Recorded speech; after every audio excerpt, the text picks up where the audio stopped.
দ্বিতীয় দফায় আলোচনা করতে ইসলামাবাদে পৌঁছেছে যুক্তরাষ্ট্র ও ইরানের প্রতিনিধি দল।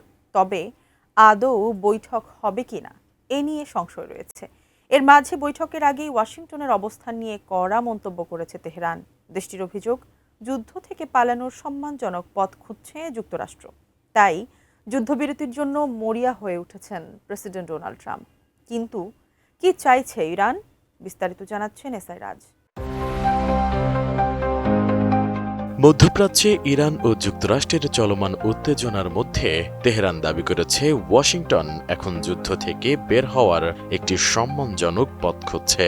দ্বিতীয় দফায় শান্তি আলোচনা ঘিরে যখন কূটনৈতিক তৎপরতা বাড়ছে, ঠিক তখনই এ মন্তব্য করল ইরানের প্রতিরক্ষা মন্ত্রণালয়।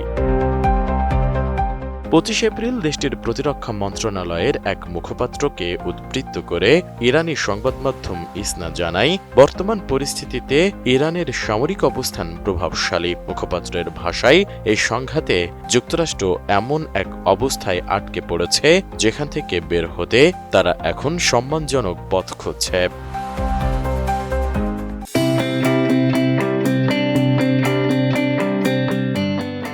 এদিকে মার্কিন প্রতিনিধি দলের সদস্য স্টিভ উইটকফ ও জারেড কুশনার শান্তি আলোচনার প্রস্তুতির অংশ হিসেবে পাকিস্তানের রাজধানী ইসলামাবাদের উদ্দেশ্যে রওনা দিয়েছেন। তাদের সফর ঘিরে আন্তর্জাতিক অঙ্গনে নতুন করে আলোচনার আবহ তৈরি হয়েছে। এর আগে শুক্রবারই ইসলামাবাদে পৌঁছেছেন ইরানি পররাষ্ট্রমন্ত্রী আব্বাস আরাকচি। তবে ইরানের পররাষ্ট্র মন্ত্রণালয় এক বিবৃতিতে জানিয়েছে, মার্কিন প্রতিনিধিদের সাথে তাদের সরাসরি সাক্ষাতের কোনো পরিকল্পনা নেই। তেহরানের দাবি বা প্রস্তাবগুলো মধ্যস্থতাকারী হিসেবে পাকিস্তানের কাছে পৌঁছে দেওয়া হবে।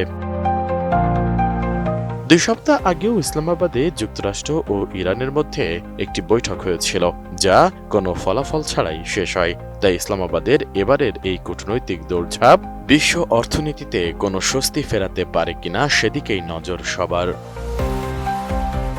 তবে আলোচনা যদি ফলপ্রসূ না হয়, তাহলে আবারও শুরু হবে সংঘাত। তাই বড় পরিসরে প্রস্তুতিও নিচ্ছে ইরান।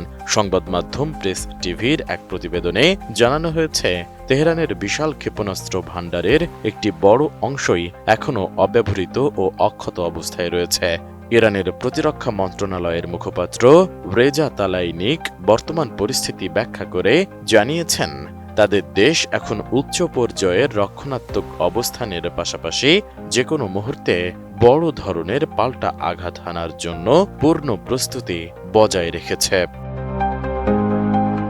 এসআই রাজ, এটিএন নিউজ।